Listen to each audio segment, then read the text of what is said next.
We're in studio today, and I've got a very special guest, a new team member around here at the Cash Compound. Here we go.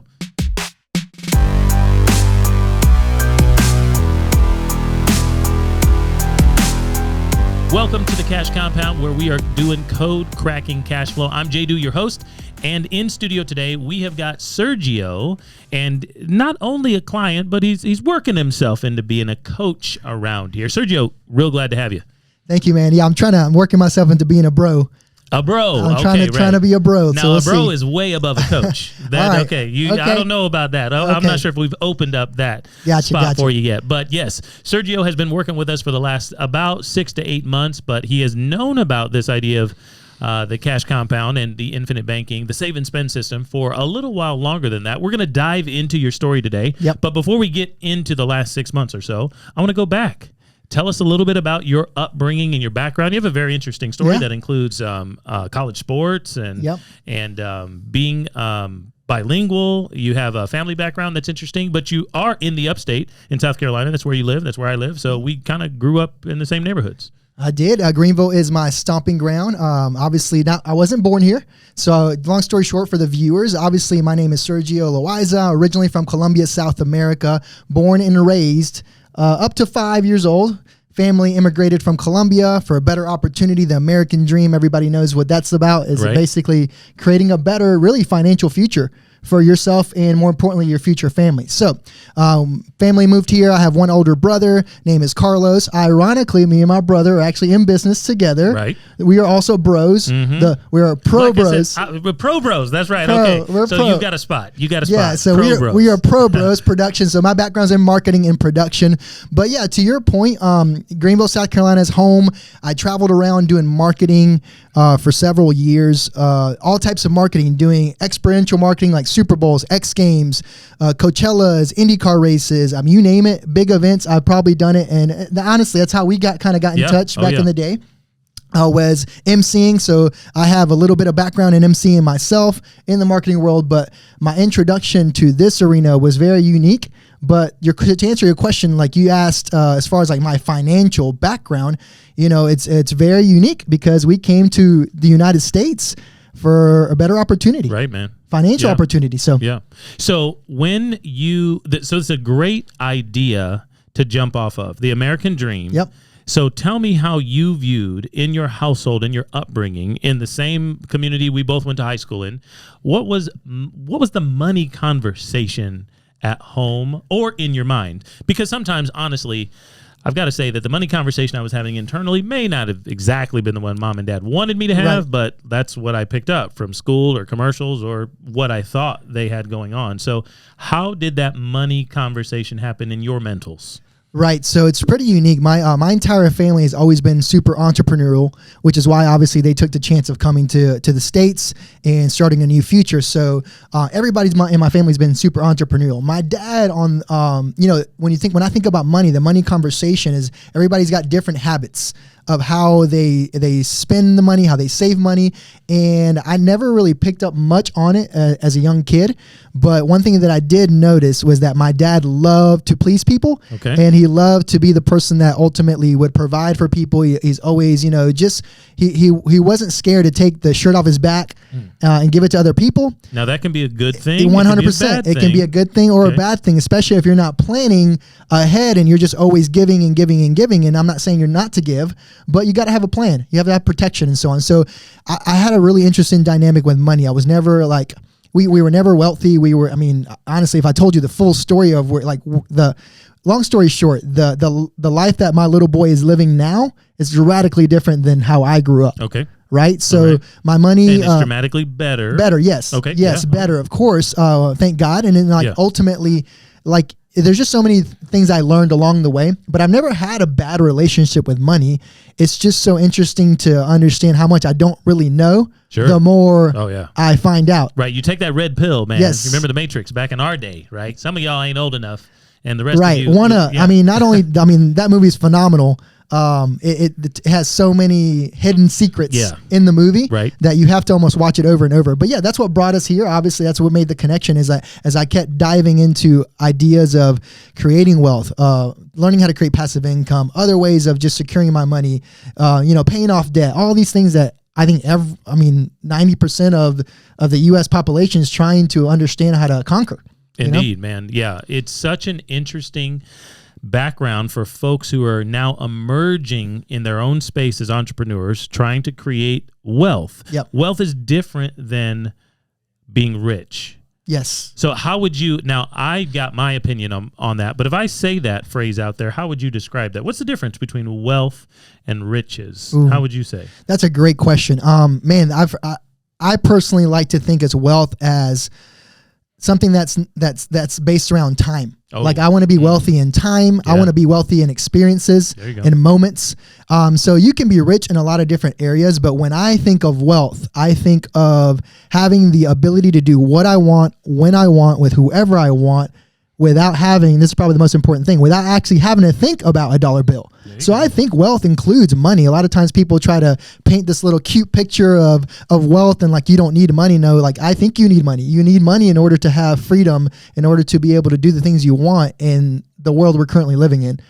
Perfect example, I was just across the street. I was like, when did a stick of deodorant cost $10? Come on now. $10, guys. Uncle Joe, Sleepy Joe says that there ain't been no inflation. I mean, I'm not that old, but from the time that I started using deodorant. Right. My first stick was 99 cents. So what happened? Right. And so I'm like, what in the world just happened? I couldn't believe it. I was like, $10 for a stick of deodorant. So it's wild. So yeah, I have a tendency to think of riches as money, but wealth as the experience, the time, the health, right? Yeah, health. I can have a lot of money, but I won't have wealth unless I also have some health to enjoy. 100%. Yeah. I missed that one, and that one's huge. Yeah, it's a big deal. That one's huge. Yep. It's a big deal. So you talked about your family there for a second. Talked about your little boy. So give us a little setup of how your family is structured and what you guys are into. Yeah. So I've got, obviously, I am married, a beautiful wife that is my business partner, my better half. What is it? What's the proper way? I'm the head and she's the neck. Well, I don't know. Whatever she says is the proper way. Is that how you say it? I'm the head of the family, but she's the neck. So she turns the ship, and we all know that. So obviously married to my beautiful wife, Kristen. I've got a little boy who is about to be 2. His name is Cristiano, not after the soccer player, although I am a very big fan of the soccer player. It's after his mom, Kristen. And so Cristiano, and then we have a little pup named Tahoe, who is a Siberian Husky who loves to run away. He had me chasing him down the street the other day. He's trying to escape. Yes, I don't know why. We give him a American dream. We give him a really good life. Yeah. I mean, a really good life. No, they don't get it.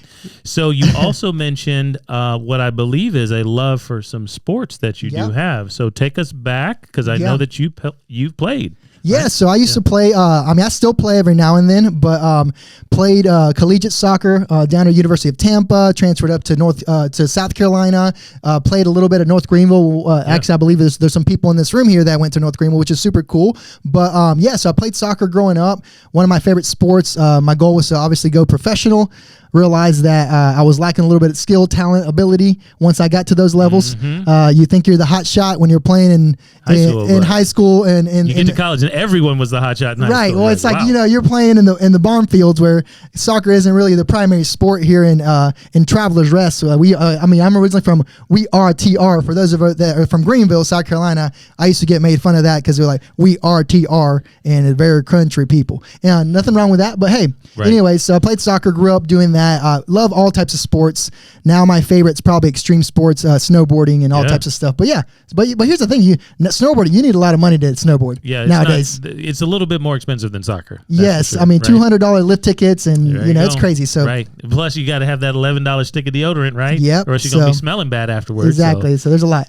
Okay, we want to transition now and talk a little bit about the business mindset you've been brought into. Now, were you working a traditional job out of school? Were you in that 9-to-5 space? Is that what your family told you to? Or they said, no, the entrepreneurial idea is what you want, but you've been in some interesting businesses. You have a lot of stories, kind of like me. We've done a lot of gig work, speaking work, crowd work as well, and production work. All of these things, we have a lot of those in common. But give us your trajectory and journey that's kind of molded you toward where we are today. Man, that's a really cool part of my story. Like I said, my entire family has been very entrepreneurial. You kind of have to be when you get submerged into a new culture. You kind of have to just like go with the flow and get creative and be an entrepreneur. So my journey started by watching my parents. My dad actually started off as just being a pizza guy, delivery guy. And then from there, obviously like, hey, 9-to-5 job for him. My mom was doing a 9-to-5 job at a factory. There's a lot of textile mills in this area. When we first moved, that's actually the reason that our family moved here, was because of the textile industry. But long story short, they were both very entrepreneurial, but they started in regular 9-to-5 jobs. Okay. And then from there, they were able to tap into their creative ideas. And my mom started her own alterations business. My dad started his own taxi business. My another uncle of mine started a pizza place, or took over a pizza place. So my entire family's always been good workers. Some of them a little bit more entrepreneurial than others, but for me, I started off just working, just like any other person. I was a bus boy. I've worked at every single restaurant you can probably think of. Worked in my family's restaurant. We delivered pizzas as well at our pizza place, and then from there, kind of going into college, my story changes a little bit because I got a glimpse of what it looks like to kind of work smarter. I got some really cool jobs that paid me 2 times as much as what I was doing delivering pizzas or these little just regular jobs, I would say.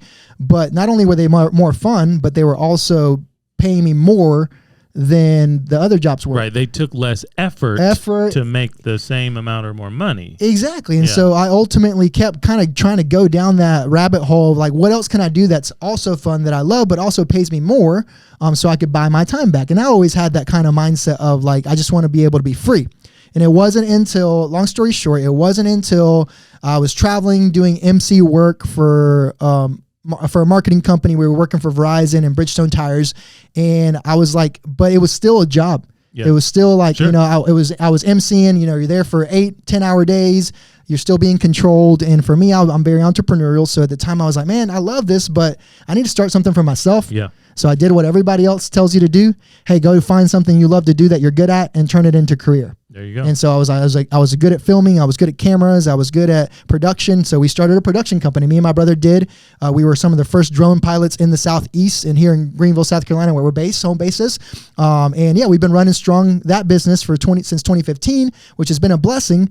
But ultimately, I think the question I now ask myself at my age with a family is it still creating the result that I ultimately wanted? That's a question. That's the question. Is the ladder I'm climbing actually still leading to where I want to go? And the more I asked that, it wasn't that I was dissatisfied. I just had to realize that, hey, maybe it's not. So I need to jump into other arenas that actually do create what I want. And now I don't dabble. Now I'm pursuing things that will actually produce the lifestyle that I want. I have a network marketing business. Me and my wife work together. Yeah. Now, obviously, hopefully I can one day be a bro. Well, you halfway there. Okay. Hopefully one day I can be a bro with you guys and just learn about ways to, I love this term, but it's how do I keep the money in the family? There you go. So that one day I can give it away. Riddle me this, Sergio.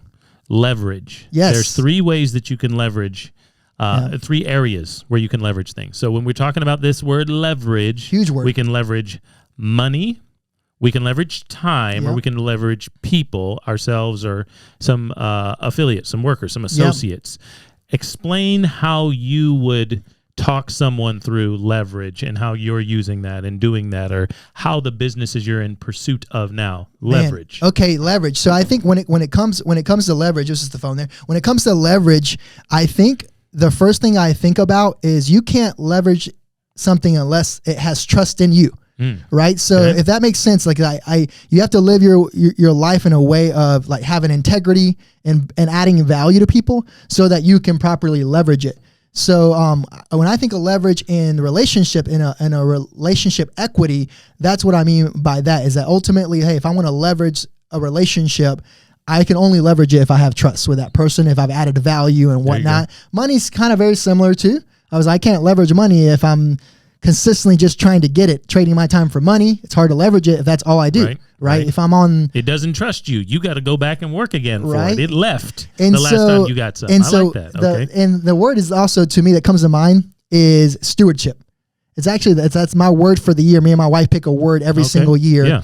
And it's like, it's sometimes you got to be careful what words you pick because you get challenged to actually live it out. Oh, the Lord knows. The Lord knows. And so for me, it's stewardship. Don't wish for patience. Because I've heard that. Right? Do not pray for patience. And all the other things. I was like, don't pray for all the things. Yeah. So you got to be careful. So there anyways, so I would think leverage is all about being a proper steward. Yeah, I love it. Yep. Okay, now your infinite banking journey. Around here, ladies and gentlemen, we teach people the save and spend system, how to save your capital, the money that you make or earn, and spend someone else's. You can save and spend money at the exact same time. It works every time. It's guaranteed to be able to grow and cash flow your wealth. When that idea hit you, where were you? How did it hit you? How did you hear about this idea of infinite banking? Where did it come from? Well, honestly, the first thought would be like, I'm first of all, I'm not a very skeptical person at all. And here's the reason why. If you're listening and maybe you're a new listener to this entire idea, here's what I just understood. I understood that nobody could ever convince me to do something I didn't want to do. It was just that simple. Okay, I was so confident in myself to make a good, educated decision as long as I had the proper information.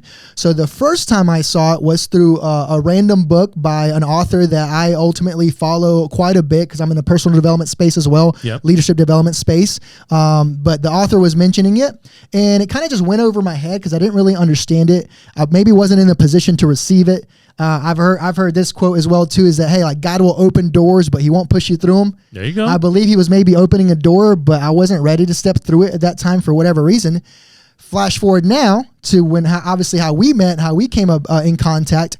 You know, it ultimately came about me searching for creative financing, creative ways to pay off some debt. Yeah. You know, thankfully one of our current businesses was doing really well. We get into your bonuses and whatnot. So I was like, how do I put this money to work? What's my best way to leverage this money? So I started looking at Instagram and YouTube and Facebook and just, Googling information, right? Because that's the best place to go. There you go. So I started doing the best I could with what I had.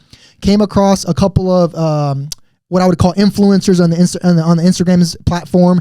That then led to the first really introduction to the concept of IBC, right? Infinite banking concept. And what's really cool is that one of my other favorite quotes is that when the student is ready, the teachers will appear. And I'm telling you guys, I mean, I want to say it again. When the student is ready, the teachers will appear. And I can't tell you how many times where I have put the intention out to search for something and boom, it actually happens. So what's cool is that as I was searching, I was going down the Instagram rabbit hole, and next thing you know, boom, this guy's face pops up. And I was like, wait, I know this guy. A thumbs up. That's pretty cool. Thumbs up on the screen for those of you watching out there. I don't know if you'll see that. Fireworks are going off. Hey, we are on fire. This is amazing. This is cool. I've never seen that before. Meant to be. So it's like when students ready, teachers will appear. Boom. And your video popped up. Yeah. And I was like, wait, not only am I searching about this, not only am I excited about learning about this information to leverage debt, to do what I wanted to do financially for my family, but now I instantly had trust with you because I just knew your story. I knew who you were, and I knew you were in Greenville. So I think I just sent you a message. You did. I just sent you a direct message like, hey, what's up, bro? We need to talk. I've been looking at this IBC thing. I see you're doing it. Can we get together? And I was like, yes, sir. Now, I was out of town at the time. I think I was at some sort of infinite banking conference or annual meeting or something like that. And I said, for sure, man. So it's been, it is. The fireworks went off when you were ready and we had built something that you could find, right? 100%. All of those things kind of work together. Well, you added so much value. I mean, that's what it comes to. When you're adding value to people, it just makes sense. And once again, you have to be confident. You can't be a skeptic about learning new information. You have to be you have to have that mindset of no one's ever going to convince me to do something I don't want to do because all I need is just the proper information. So now, most of the people who watch us, Sergio, are pretty new in the infinite banking space, at least in our podcast here. I think there's a lot of folks who binge listen to us while they're driving, while they're at the gym, and they're trying to consider this idea. What is infinite banking exactly? Most of what I've seen on the internet, probably you as well, before we bumped into each other, is pretty technical. And people are like, I'm not sure if I get it. So how would you describe infinite banking to someone if they sat you down and said, can you tell me what this is? Because like you and me, hearing it for the first time from some YouTube video or someone else saying it, you're like, well, I've heard all of these words separate before. Right. If you put them together, what are people talking about? Right, How would you right. describe this? So ultimately, I think you guys have created one of the most simple ways to describe it, which is the 3-cup system, right? Yeah. You guys don't call it the system, but 3-cup setup. Setup. 3-cup Everything kind of has to rhyme a little Okay, bit, I love right? it. Yeah. So the 3-cup 3-cup setup. That's like a rap. There you go.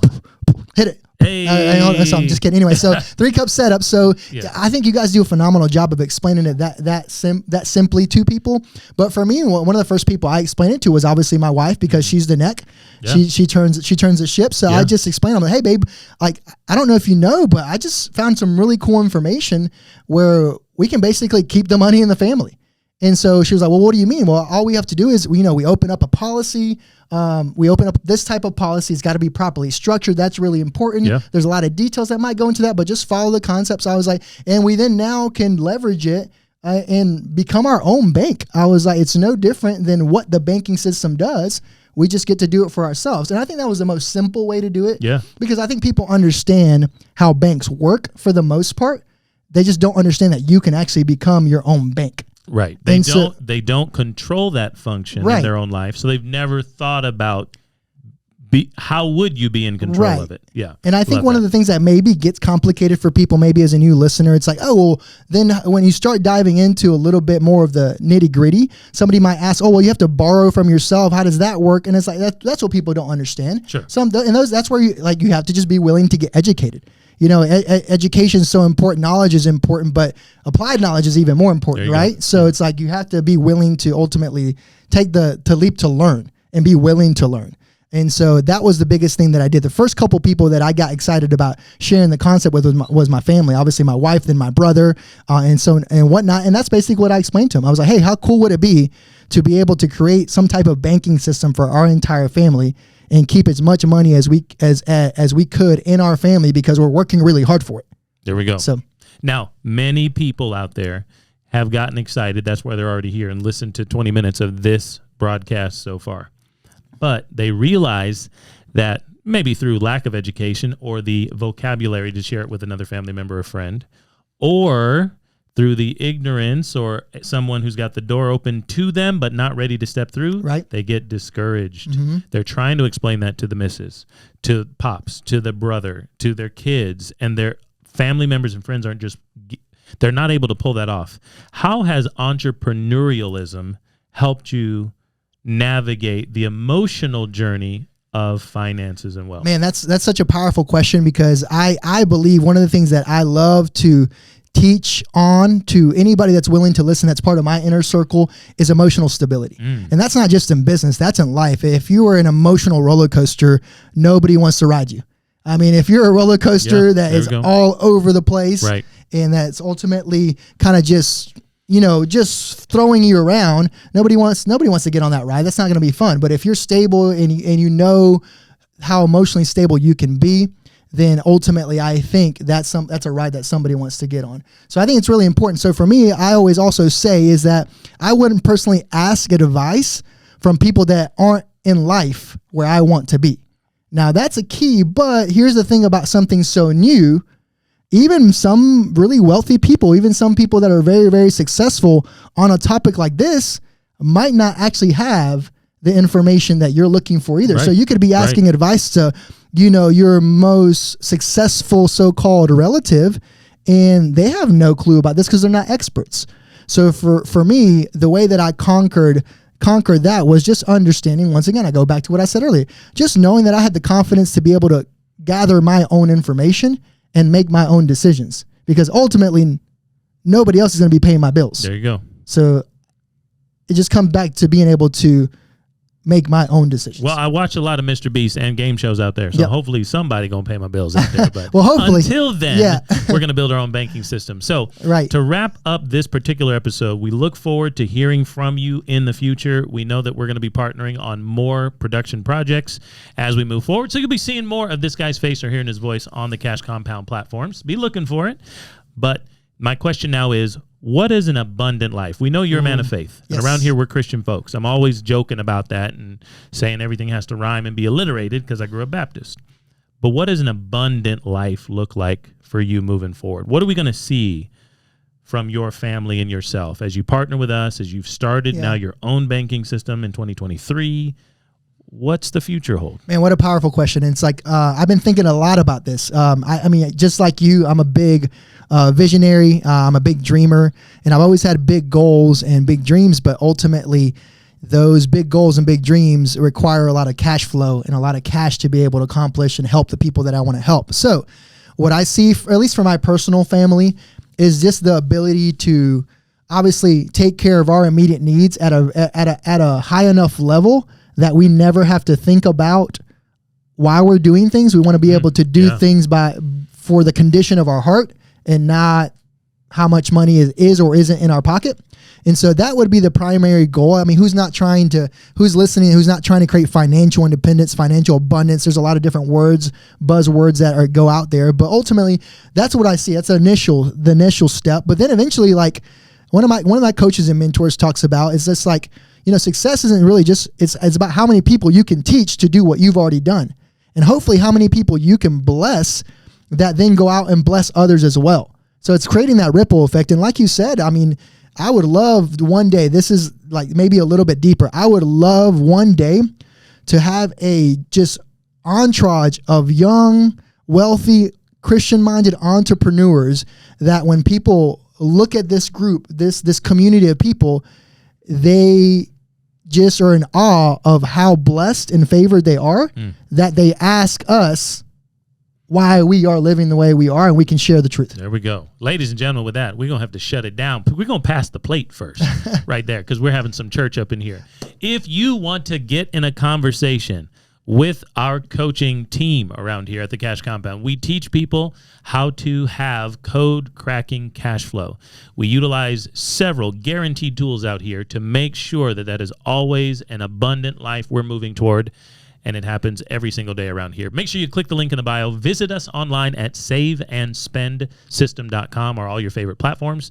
And we will be talking to Coach Sergio. Bros. Sergio. I was like, what's the word in Spanish? What's the hermano? Yes, there we go. Hermano. Hermano Sergio very soon. Well, because we look forward to obviously serving the Spanish community. Yes, serving Spanish speakers as well very soon with the help of Sergio. So anyway, ladies and gentlemen, it's coming. Para todos mis latinos. Boom. Ciao. Nos vemos. Ciao is what we say there. Ciao. You are now tuned to the banking bro. Said we couldn't make it, drink or settle. This the life we chose. Gave a lot of game, we never got a lot of things. Bow your head and say the prayer. We taught you how to be the bank.